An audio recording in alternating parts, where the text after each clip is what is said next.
광고 먼저 드리겠습니다. 오늘부터 수예배실 리모델링 공사가 시작되었습니다. 이번 리모델링 공사를 통해서 더욱더 아름다운 주님의 몸된 교회가 되어질 수 있도록 기도해 주시기 바랍니다. 소예배실 리모델링 공사 소요 기간은 약 6주 정도 된다고 합니다. 그동안의 새벽 예배는 본당에서 드려진다는 점 기억하시고, 소예배실 리모델링 기간 중에 아무 사고 없이 안전하게 완전하게 진행될 수 있도록 완료되는 그 시점까지 기도해 주시기 바랍니다. 수요 예배 후 순장반 교육도 본당에서 있습니다. 순장님들은 남아서 순장 교육에 꼭 참여해 주시길 부탁드립니다. 이제 우리 하나님 말씀을 함께 좀 살펴보고자 합니다. 요셉에 대한 성경의 평가는 형통이었습니다. 하지만 그가 처한 상황은 감옥이었으며 미래의 소망이 없는 불확실한 삶이었습니다. 이러한 요셉의 상황을 다른 누군가가 본다면 마치 욥의 아내가 그렇게 했던 것처럼, 욥기 2장 9절에 이렇게 기록되어 있거든요. 그의 아내가 그에게 이르되 당신이 그래도 자기의 온전함을 굳게 지키느냐? 하나님을 욕하고 죽으라. 어쩌면 이렇게 이야기했을지도 모를 절망적인 상황에 놓여 있었습니다. 우리가 이 세상을 살아갈 때 믿음을 선택하고 믿음을 위한 삶을 살아간다는 것, 보통 힘든 일이 아닙니다. 우리가 적당히 하나님을 믿거나 우리의 믿음이 연약했을 때는 믿음으로 인해 겪는 환난이나 고난, 이런 것들은 별로 없었던 것 같습니다. 그런데 우리의 신앙의 연수가 차고 우리의 믿음이 어느 정도 성장하고 난 다음에는 믿음 안에서 살려고, 믿음 때문에 살려고 몸부림치고 발버둥 치다 보면은 우리의 삶에 꼭 믿음으로 인한 환난과 어려움과 고난이 찾아오기 마련이라는 것이죠. 왜 그럴까요? 오히려 하나님을 잘 믿고 신실하게 하나님을 의지하고 신뢰하고 따른다라면 하나님께서 우리 말씀에 약속된 그 은혜와 축복들을 우리의 삶에 베풀어 주시고 우리가 그것들을 누리며 살아야 되는 것 아니겠습니까? 그런데 그렇지 않다라는 거죠. 꼭 하나님 말씀대로 어떻게든 내가 살아보겠다라고 하면 우리의 삶은 항상 커다란 도전에 직면하게 된다라는 것이죠. 하나님께서 우리를 괴롭게 하는 것을 즐거워하시기 때문입니까? 아닙니다. 그것은 바로 우리에게 이러한 역경과 고난을 이길 만한 힘이, 믿음이 생겼기 때문입니다. 그래서 고린도전서 10장 13절에는 이렇게 말씀하고 있습니다. 우리 고린도전서 10장 13절 말씀 함께 읽어볼까요? 사람이 감당할 시험 밖에는 너희가 당한 것이 없나니 오직 하나님은 미쁘사 너희가 감당하지 못할 시험 당함을 허락하지 아니하시고 시험 당할 즈음에 또한 피할 길을 내사 너희로 능히 감당하게 하시느니라. 아멘. 하나님은 우리가 감당할 수 있을 만한 시험을 주십니다. 뿐만 아니라 피할 길을 주셔서 능히 감당할 수 있게 하신다라고 말씀하십니다. 하나님을 의지하고 신뢰하는 자에게는 바로 이러한 은혜가 있음을 기억하시기 바랍니다. 그래서인지 감옥 안에서도 요셉은 그 형통함을 계속해서 유지합니다. 그리고 그에게 주어진 그 상황에 맡겨진 일을 최선을 다해서 충실하게 감당하는 모습을 보여줍니다. 그 결과 간수장도 요셉의 손에 다 위임하고 그가 하는 일에 일체 간섭을 하지 않았다라고 말씀하고 있습니다. 형통하고 간수장에게 간섭받지 않는 삶을 산다고 해봤자 감옥은 감옥입니다. 그럼에도 불구하고 그는 그에게 주어진 하루하루의 삶에 최선을 다해서 살아갑니다. 이제 어느 정도 노년에 이른 우리 영가족들 중에는 이렇게 생각하실 분이 있을 것입니다. 우리의 인생은 어느 한순간에 이루어지고 완성되는 것이 아님을, 우리가 살아가고 살아내는 하루하루의 일생이 쌓여서 우리의 인생이 되고 우리의 삶이 된다는 것을. 요셉은 환경, 상황, 여건, 이 모든 것들을 뛰어넘어서 하루하루에 그저 최선을 다한 삶을 살아갑니다. 그래서인지 그에게 기회가 찾아옵니다. 어느 날 그가 있는 곳으로 떡 맡은 관원장과 술 맡은 관원장이 들어오게 됩니다. 어느 때와 다름없이 최선을 다해 그들을 섬기며 생활하는데 어느 날 하루는 이 두 관원장의 얼굴빛이 좋지 못합니다. 그래서 요셉이 그들에게 묻습니다. 그러자 두 관원장은 똑같이 꿈을 꾸었는데 그 꿈의 내용을 알지 못해 마음에 번민이 가득한 것이었죠. 그리고 그것은 결국 얼굴로 나타나게 되었습니다. 요셉은 해석은 하나님께 있다라고 말하면서 그들에게 꿈의 내용을 알려달라고 합니다. 그러자 그 꿈의 내용을 요셉에게 두 관원장이 이야기하죠. 두 사람의 꿈의 내용을 들은 요셉은 각각 그 꿈을 해석해 줍니다. 며칠 후면 큰 잔치가 있을 텐데 술 맡은 관원장은 다시 복직해서 왕에게 술을 빚어 그 옆에서 따르게 될 것이라는 이야기를, 그리고 떡 맡은 관원장은 처형될 것을 이야기합니다. 그리고 요셉은 술 맡은 관원장에게 자신의 사정을 잘 이야기해 주어서 이곳에 나가 복직되었을 때 자신을 이곳에서 나갈 수 있게끔 해달라고 요청을 합니다. 얼마 지나지 않아 요셉의 말처럼 바로의 생일에 떡 맡은 관원장은 처형되고 술 맡은 관원장은 복직하게 됩니다. 그렇다면 이 술 맡은 관원장은 자신의 꿈을 해석해주고 그에게 다시 복직할 수 있다라는 희망을 준 요셉에게 감사하며 은혜를 갚아야 합니다. 하지만 성경은 그가 요셉을 잊어버렸다라고 이야기하고 있는 것이죠. 술 맡은 관원장이 요셉을 잊어버림은 단순한 기억 상실증이나 건망증이 심해서였을까요? 분명한 것은 이러한 것들에는 해당되지 않는다라는 것입니다. 그렇다면 이 일을 행하시는 분은 누구라고 볼 수 있을까요? 바로 하나님이시죠. 그렇다면 하나님은 왜 이렇게까지 하실까요? 왜 그 어려운 상황과 환경 가운데에서 요셉을 놓아주지 않는 것일까요? 요셉이 고통당하고 어려움당하고 괴로움당하는 것을 즐기기 때문입니까? 당연히 그것이 아니라는 것을 우리는 너무나 잘 알고 있습니다. 그렇다면 하나님은 왜 요셉을 내버려 두고 어쩌면 천재 이루의 귀에마저 날려버리게 하신 것일까요? 그것은 바로 요셉을 통해 이루어야 할 하나님의 계획이 있기 때문입니다. 하나님께서 세우시고 준비한 계획에 의하면 요셉은 지금 감옥에 나가면 안 되었습니다. 아직 하나님의 때가 되지 않았기 때문입니다.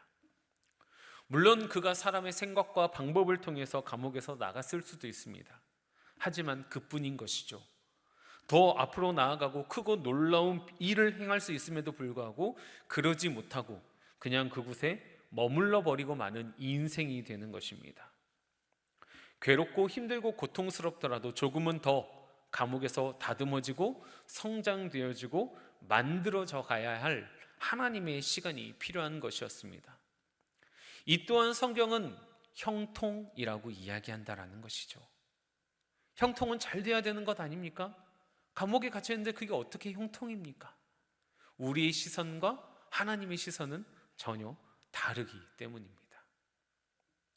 우리가 하나님 손으로 다시 다듬어지고 빚어지는 시간 또한 하나님께서 우리에게 주시는 놀라운 은혜의 시간임을 기억하시기 바랍니다. 그리고 이 시간 또한 하나님께서는 우리에게 형통이라고 표현을 하고 계신다라는 것이죠. 그리고 마침내 하나님께서 요셉을 위해 준비한 그때가 되었습니다. 그리고 그때가 되자 풀리지 않았던 그의 인생이 한순간에 술술 풀리기 시작합니다. 그 시작은 바로 왕의 꿈으로부터였습니다. 어느 날 바로 왕은 하나의 꿈을 꾸게 됩니다. 그러나 그 꿈의 내용이 심상치 않습니다. 바로 왕이 생각했을 때 그 꿈이 자신에게 주는 아주 중요한 메시지가 있다라는 것이었습니다. 그런데 그것을 도저히 알 수가 없어서 번민에 가득 차게 됩니다. 그래서 그는 그 꿈을 해석할 수 있는 사람들을 불러 모읍니다. 창세기 41장 8절 말씀 우리 함께 읽도록 하겠습니다. 아침에 그의 마음이 번민하여 사람을 보내어 애굽의 점술가와 현인들을 모두 불러 그들에게 그의 꿈을 말하였으나 그것을 바로에게 해석하는 자가 없었더라. 아멘. 많은 사람들이 모였고 애굽에서 똑똑하다고 박식하다고 하는 사람들, 술객들, 무당들 다 모였습니다. 하지만 그 누구도 바로의 꿈을 해석할 수는 없었습니다. 이때 술 맡은 관원장이 요셉을 기억하고 자신이 겪었던 일을 바로왕에게 이야기합니다. 이때가 2년이 지난 시점이었습니다. 2년 전까지만 해도 얼마 되지도 않았던 일들을 잃어버린 사람이 마치 바로가 꿈을 꾸고 그것을 해석할 사람이 없어서 어려움을 당하고 있을 때 그 찰나의 순간에 잃어버렸던 2년 전의 기억을 찾아서 그에게 이야기한다라는 게 과연 가능한 일일까요? 상식적으로는 도저히 이해할 수가 없습니다. 하지만 하나님의 역사를 이루어 가시기 위해서는 이보다 더한 방법 또한 일으키실 수 있는 분이심을 믿으시기 바랍니다. 하나님께서 준비한 때가 이르자 역사 속의 요셉을 극적이고 화려하게 등장시킵니다. 그리고 성경은 요셉이 바로왕 앞에 설 때의 나이가 30이라고 이야기합니다. 성경은 단어 하나, 문장 하나 그냥 허투루 사용하지 않습니다. 이 기록된 것들에는 전부 다 나름의 의미가 있습니다. 여기서 30이라는 숫자는 단순히 요셉이 노예로 팔려와서 감옥에 갇혀서 고생을 많이 했다, 시간이 많이 지났다라는 것을 의미하지는 않습니다. 물론 이런 의미도 조금은 깔려 있을 수도 있겠지만 애굽에서 고위 간직으로 나아가려면 그 중에 첫 번째가 나이 30이 되어야 했다라는 것이죠. 지금으로 따지면 30은 좀 젊은 층에 속합니다. 하지만 요셉이 살고 있던 시대는 의술이 발달하지 못했고 또 사람이 그렇게 장수하지 못하는 시대였기 때문에 30은 어느 정도 인생의 완숙함에 이르는 중년에 해당되는 나이였습니다. 30이라는 나이가 가지고 있는 의미는 어느 정도 인생에서 산전수전 겪을 대로 겪고 삶에 대해 어느 정도 통찰한 나이대였습니다. 하나님은 단순히 요셉을 괴롭게 하기 위해서, 힘들게 하기 위해서 노예 생활과 감옥 생활을 하게 하신 것이 아니라 바로왕 앞에 설 때를 대비해서 보디발 장군의 집에서는 집사의 직분을 맡아 노예 생활을 하며 가정 총무가 되어서 가정 경제를 배우고 익히게 하였습니다. 성경에 나와 있는 보디발의 집이라는 의미는 단순히 집이라기보다는 애굽 왕 바로가 있는 궁에 딸린 곳이라고 보는 것이 맞습니다. 그곳에서 가정 총무로서 모든 살림을 책임진다라는 것은 어쩌면 거의 작은 나라 국가 예산을 집행하고 사용하는 것과 맞먹는 규모였을 것입니다. 이후에는 감옥에 들어가서 정치범들을 보살피며 애굽의 정치, 경제, 사회, 문화 이런 것들의 모든 행정적인 것과 그리고 어떠한 사람이 어디에 필요한지를 배움으로써 국가의 행정적인 것들을 배우게 되는 계기가 되었을 것입니다. 이 모든 것들을 배우고 익힌 지금 이 시점이 요셉이 바로왕 앞에서 바로 설 수 있는 완벽한 때였다는 것입니다. 그리고 그때가 되어 마침내 하나님께서는 바로왕이 꿈을 꾸게 하고 그 꿈을 아무도 해석하지 못하게 하였으며 술 맡은 관원장이 요셉을 기억하게 하셨다라는 겁니다. 이 모든 하나님의 계획을 살펴보면 너무나 놀랍지 않습니까? 한 사람을 위한 하나님의 생각과 계획이 너무나 세심하고 신묘막측합니다. 그런데 더 놀라운 것은 이 하나님의 계획이 요셉 한 사람에게만 해당되는 것이 아니라는 것이죠. 이 놀랍고 신묘막측한 하나님의 계획엔 우리 모두가 포함되어 있음을 기억하시기 바랍니다. 저와 여러분 모두를 위한 위대한 하나님의 계획과 뜻이 있다라는 것이고 그 계획에 따라서 한치의 오차도 없이 우리의 삶을 인도하시고 그 길을 이끄신다라는 것입니다. 그렇기 때문에 나를 통해 이루실 하나님의 뜻과 계획이 무엇인지 기대하시고 꿈꾸는 인생이 되시기를 소망합니다. 그러면 우리 또한 요셉 못지않게 하나님 나라와 영광을 위해서 귀하고 아름답게 쓰임받게 될 것입니다. 그때를 위해서 하루하루를 차곡차곡 잘 쌓아가는 믿음의 영가족들 되시기를 바랍니다. 바로왕 앞에 선 요셉은 그 누구도 해석하지 못한 바로왕의 꿈을 해석해 줍니다. 그 꿈의 내용은 이렇습니다. 7 좋은 암소와 7 좋은 이삭, 이것들은 7년을 상징하며 이 상징처럼 7년 동안에 애굽에 큰 풍년이 들 것이라는 것이었습니다. 그리고 이 7년의 풍년이 지나고 난 다음에는 그 후에 올라온 파리하고 흉한 7소와 동풍에 말라 속이 빈 7 이삭도 7년을 상징하며 이 7년 동안에는 흉년이 들 것이며, 바로왕이 이렇게 2번의 꿈을 겹쳐서 꾼 것은 하나님께서 이 일을 정하셨고 속히 행하실 것이라고 이야기를 합니다. 여기서 끝나버렸으면 요셉은 애굽의 어쩌면 점술가 또는 박사 이런 것들로 끝나버렸을지도 모릅니다. 그러나 요셉은 어떠한 사람입니까? 가정 총무를 통하여서 감옥 생활을 통하여서 애굽의 모든 것들을 배우고 익힌 사람이었습니다.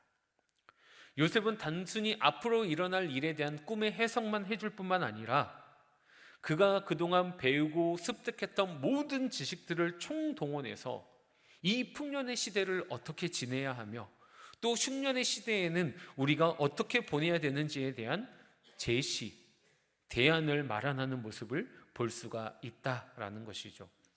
우리 창세기 41장 33절에서 36절 말씀 함께 읽어보도록 하겠습니다.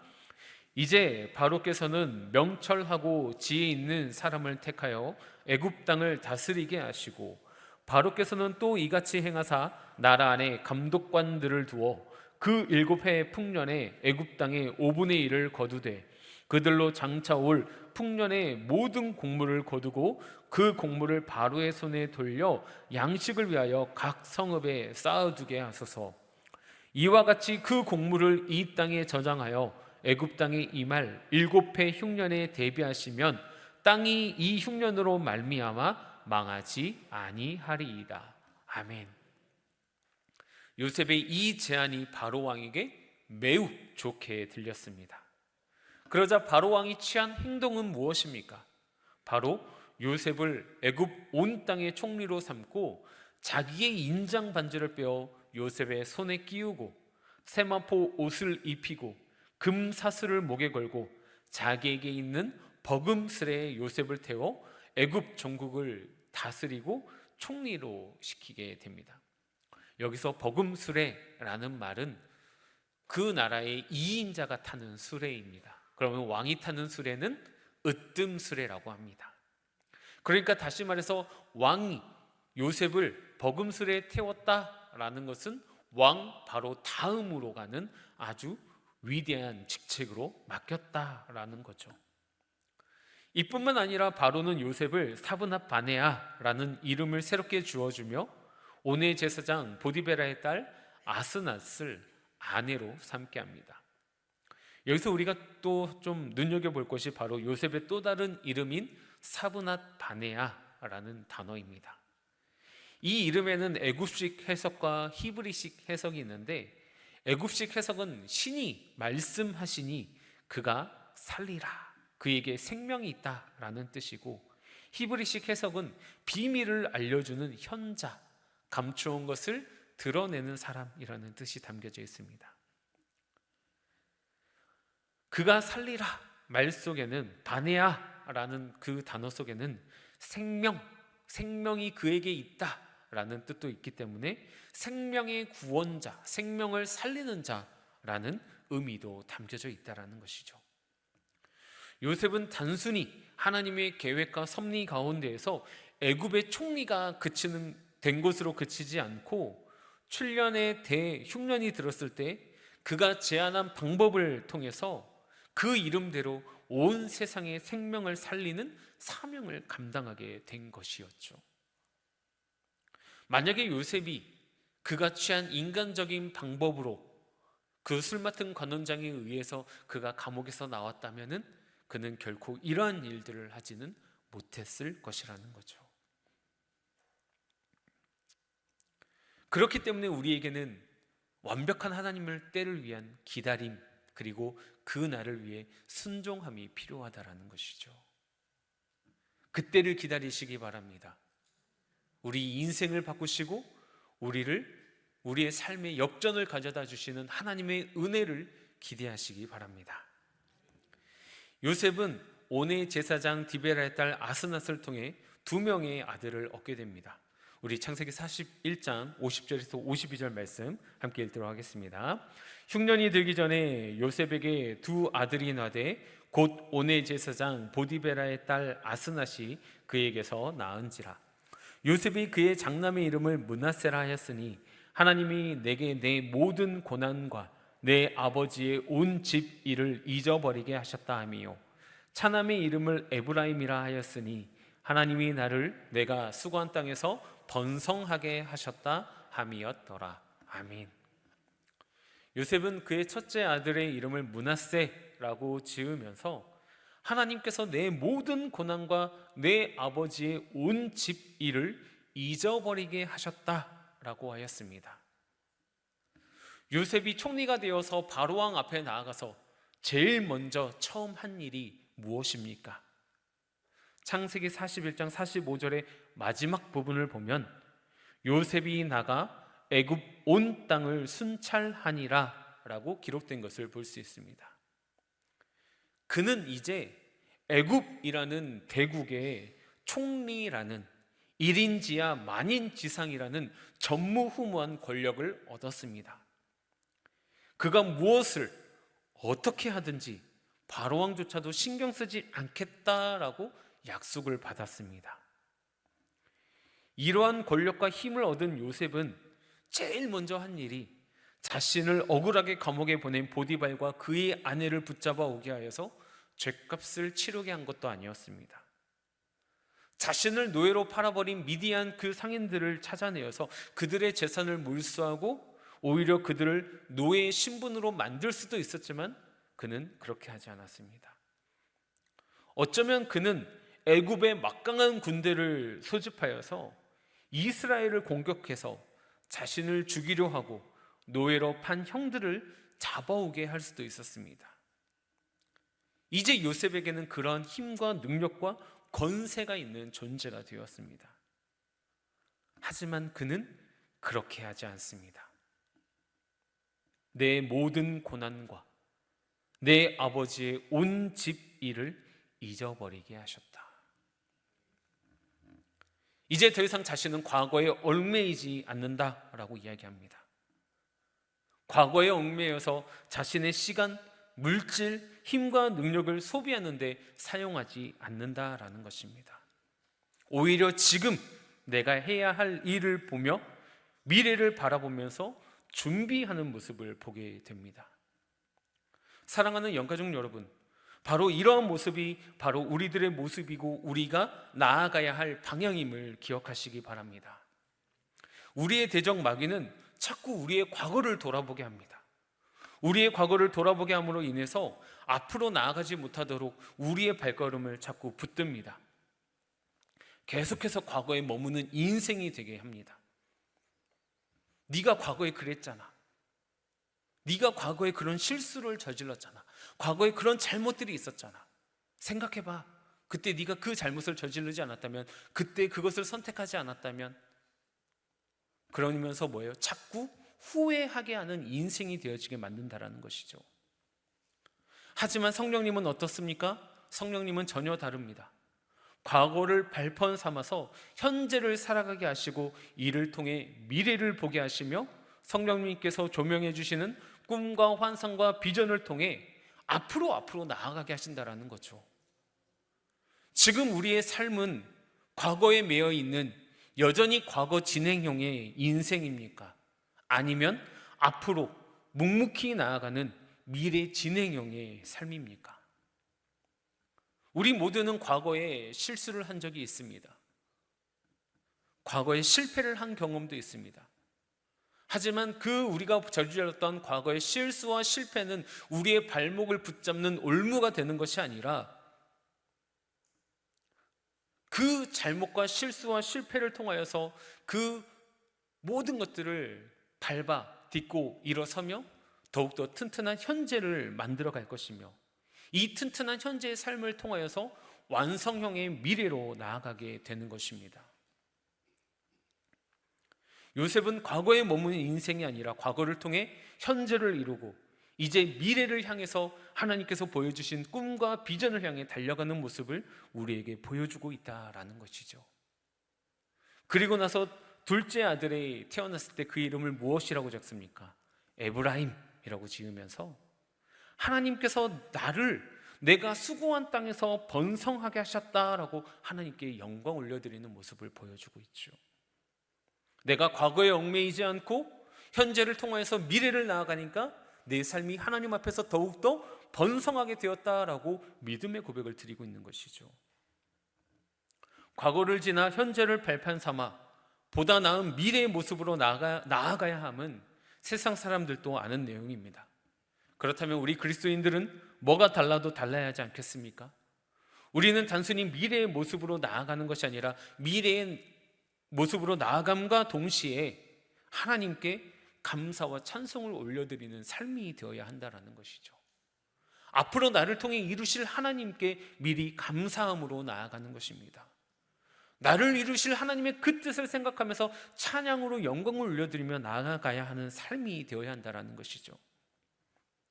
내가 지금 힘든 고통의 시기를 지날 때도 나와 함께 하시며 능히 감당할 만한 힘과 능력 그리고 피할 길을 주신 하나님의 은혜에 감사하며 나아가는 삶이 되시기를 바랍니다.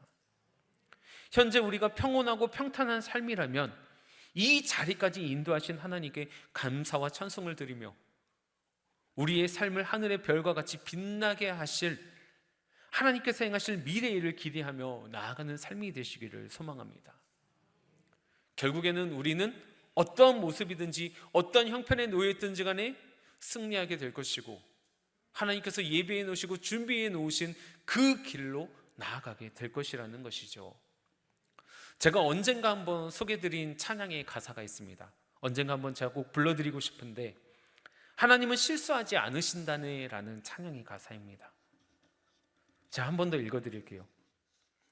내가 걷는 이 길이 혹 굽어도는 수가 있어도 내 심장이 울렁이고 가슴 아파도 내 마음속으로 여전히 기뻐하는 까닭은 하나님은 실수하지 않으심일세.